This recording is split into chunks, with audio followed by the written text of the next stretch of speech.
Maybe it's time for a brand new addiction.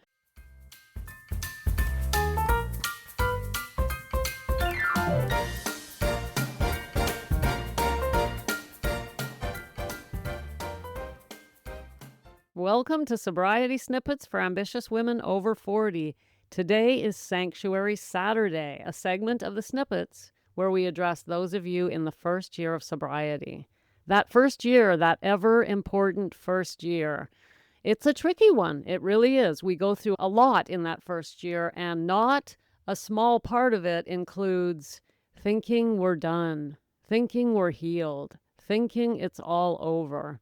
Well, first of all, I believe that we do get to where it's all over. We don't spend the rest of our lives going on and on and on about our struggles with alcohol and struggling with alcohol. We don't. We do heal fully, completely, and entirely. But it does take a while. And I always say that first year we should devote to healing. After that, we can start looking at letting go. But today I want to talk about addiction switching. It is so hard to not have some sort of addiction going on, right? I mean, in fact, I don't think I know anyone who doesn't have some sort of addiction. And I'm not talking about people who are recovering from addiction to alcohol. I'm just talking about humans. Escapism. Escapism is a human need. We got to get out of here. We need a break from everyday life. Now, some of us choose alcohol. Some people go to drugs, others sex, gambling, food, social media, and on and on and on. And so the question becomes, are we supposed to have nothing to help us escape the monotony, the mind-numbing monotony of life itself? Like, seriously, that's the question I want us to look at today. Not how to not have another addiction, because we all have them. I've been through so many since giving up alcohol. Sugar was huge for me. I still struggle with it. I love cheesecake, gals. Love it. Especially with chocolate ice cream. It's just like, I gotta put a lot of effort into not eating that crap all the time. But what I want to talk about more than just switching addictions and how not to is the idea of escapism. And is it a human need? And if so, can we do it in a healthy way? Especially if we're in the first year of sobriety. So the focus of this Sanctuary Saturday is the idea of escaping from the humdrum of everyday life and whether or not that's all right. That's okay. It's fine. It's something, in fact, we need as humans. Is that true or not true? What side of the fence are we going to land on here together? Well, gals, here's my opinion. I believe that escaping from the monotony of everyday life is not only important, but unnecessary, very necessary to our mental health. I believe that we need to get a break from the everyday, just life in general.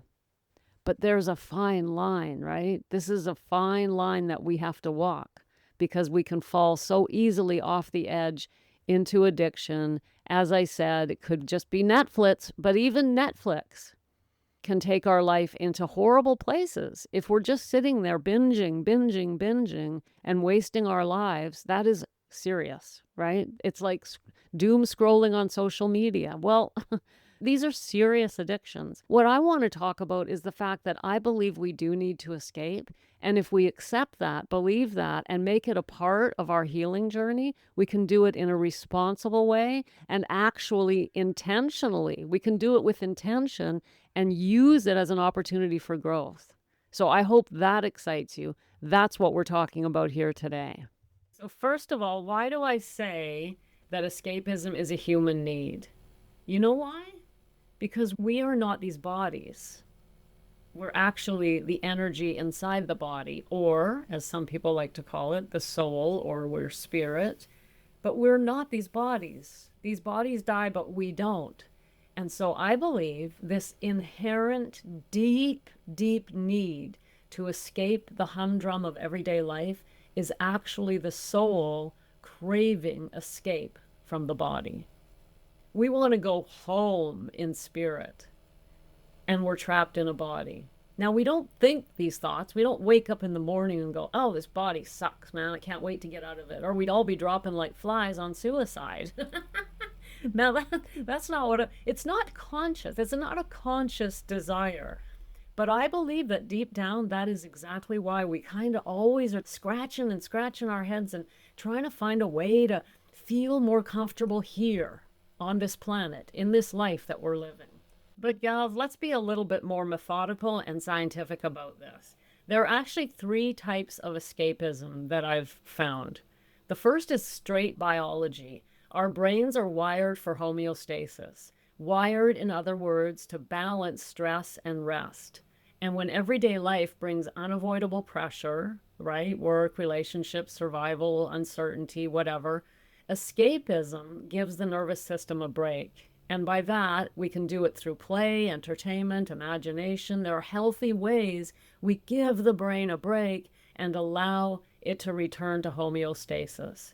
So if you're living your life in a constant state of stress and not allowing yourself to come back to rest and allowing the brain to come back to homeostasis through a healthy escape, then you're going to be very stressed and very uncomfortable. And when we get to that point, that's when we reach for wine. But the problem is, of course, wine doesn't solve this problem. It makes it worse. So in that case, we really need a healthy escape. So there's the biological reason, but there's also a psychological lens to this. Psychologists sometimes frame escapism as adaptive coping. They call it adaptive coping, okay? In other words, this is stepping out of reality for a while to help us regulate overwhelming feelings, right? Makes sense. Here we are, constantly under stress. We need escape. Listen, I want you to know that if you're in that first year of sobriety, or even if you're still drinking, and you're thinking, why do I always want something? I'm craving something. Is it just the alcohol? No, you actually need to escape as well.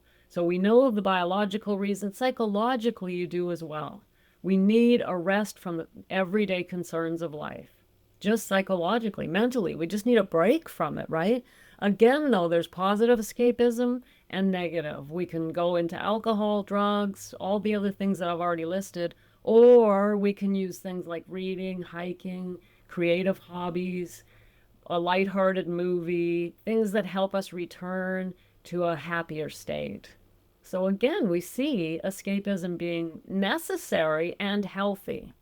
And then there's also a cultural or existential lens that we can look at this through, which is, I already mentioned it. It was the one I began with, but let's expand on this.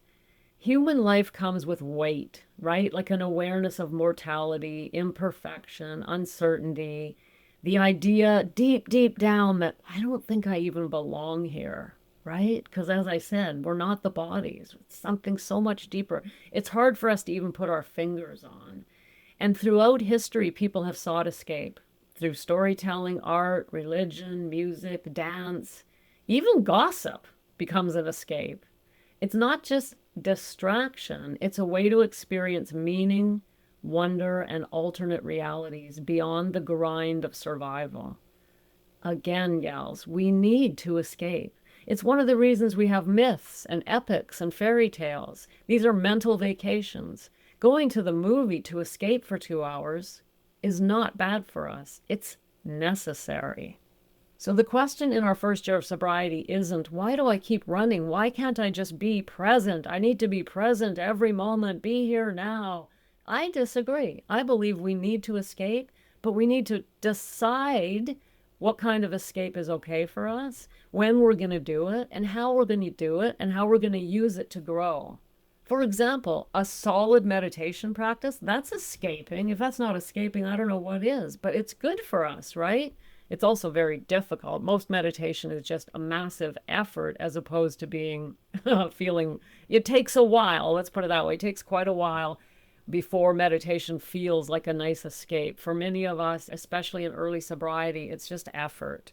So it wouldn't be my first go-to, but an exercise that you love, not exercise that you have to force yourself to do, but some sort of sport. For me, my biggest escape is not cheesecake. It's hiking in the forest with my dogs. I crave it, actually, like I used to crave alcohol.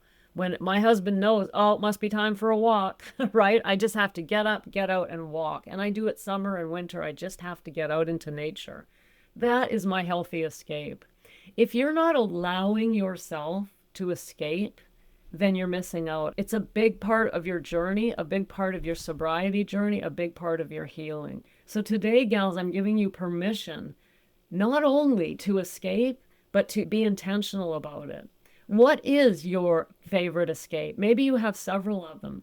Write a list, make a list. I like to do this, this, this, and this. And then look at that list and make sure you're not overdoing it in any of them, because any of these overdone can become an addiction and a distraction and a way to actually not escape in a good way, but in a bad way, where we're actually trying to check out from life. So if you're going to watching movies back to back, night after night after night, and doing nothing else, you're not helping yourself, are you? So of course, there's balance that we have to look at. But gals, my main message for you today is that you need to escape. You have permission to escape. You didn't need it from me. And I hope that feels exciting to you. And so I invite you today to think about how you like to escape. What does it look like for you? And is it built into your sober journey? Is it baked right in? Is it 5 minutes every morning in your sacred space? Is it yoga 3 times a week? Are you enjoying it so that it feels like an escape as opposed to, oh God, got to go to the yoga class now? True healthy escape is something we should crave and look forward to. And at the end of it, we should feel amazing. It should never produce guilt, and it should never feel like we have an effort. So if we're trying to escape by something that doesn't feel good, then we need to look elsewhere. So I strongly encourage you today, gals, to sit down and be really intentional about this idea. What do I like to do to escape? It's okay that I want to escape because this life is hard and I need a break. But what are my choices? What are the things that really make my heart sing? Maybe it's an artistic endeavor. Maybe you want to start writing. I don't know. Maybe you're a musician. Maybe you want to learn to play an instrument. Get a hobby, I don't know, but whatever it is, find out what it is and do it. Get it into your life. Learn something new. Become creative. If that's whatever direction your own heart is pushing you in, go in that direction and welcome it with open arms. Say with open arms, this is my escape. I'm off to go escape for an hour. See you later. There's absolutely nothing wrong with that. And if you're not doing it, then you're forcing yourself to try and be something that you're not meant to be. And that is a woman who's not drinking, but also holding on for dear life and feeling strain and stress and no relief and no escape ever. You're just going through, I'm sober, I'm not drinking, I'm okay. I better not eat too much sugar. Oh, I think I've watched too much social media lately. No, let's be intentional about this so that we know I'm going to get a nice break. For some of us, it's just not me, but for some people, it's just sitting in the hot tub for half an hour, reading a good book. Beautiful. Or the bathtub, forget, right? Figure out what your escape is, put it in your calendar, or be intentional about it, and give your poor body and mind and soul the break that it really truly needs and craves. I do believe in the bottom of my heart that escapism is a human need, not a luxury. Isn't that exciting? So now you get to pick your new addiction, and it's going to be amazing. Gals, before we go, I have an exciting announcement. You may have heard me mention it. We are moving closer to September, and on September 1st through 7th, I'm doing another one of my legendary challenges. Or I like to call them a reset. 7 days live, each day together. I'm going to help you start your sobriety. So for those of you, I know you're sneaking into the sanctuary Saturdays, even if you're still drinking, and that's okay. So you can come and join me. The link is going to be available starting on Monday. So you can't sign up yet, but I wanted to mention it. And if you are in your first year of sobriety, you may not need a 7-day challenge, but I invite you to join me in my escape. My favorite escape, which is what? I already mentioned it. It's walking with the puppies, right? Well, what I've been doing in recent months is now and then turning on the old camera and recording part of my hike. And then I put those videos on my YouTube channel. It's called The Sober Living Strolls with Winnie and Becca. The link is in the show notes. Check out my YouTube channel. Thanks for popping in. Be sure to come back next time so I can keep your head on straight. Sending you buckets of love.